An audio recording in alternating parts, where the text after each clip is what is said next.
लाडकी बहीण योजना आणि लाडकी बहीण योजनेअंतर्गत हप्ता वितरण खरं तर हा विषय आता कंटाळवाणा झालाय, कारण लाडक्या बहिणींच्या खात्यावरती सरकार पैसे द्यायला काय तयार नाही.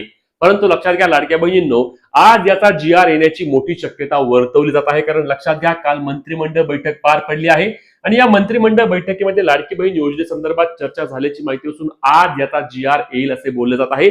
1500 रुपये येणार काही 3000 रुपये येणार, चला लगेच सांगतो. परंतु त्याआधी पेजला फॉलो आणि चॅनलला सबस्क्राईब करा.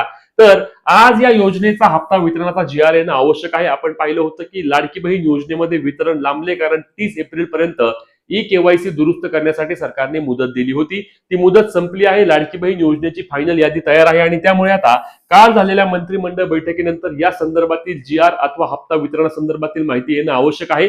ही आज माहिती आल्यानंतर लाडक्या बहिणींच्या खात्यावरती 2-3 दिवसांमध्ये वितरण होईल. आणि आता जे वितरण होईल ते 3000 रुपये करा. 2 महिन्यांचे हप्ते मार्च आणि एप्रिलचे थकले आहेत. मे महिना सुरू आहे, त्यामुळे 2 महिन्यांचा लाभ एकत्रित 3000 रुपये आमच्या खात्यावरती द्यावा. परंतु सध्या 1500 रुपये येतील असेच बोललं जात आहे. तुम्हाला काय वाटतं, एकत्रित 3000 रुपये द्यावेत का? नक्की कमेंट करा.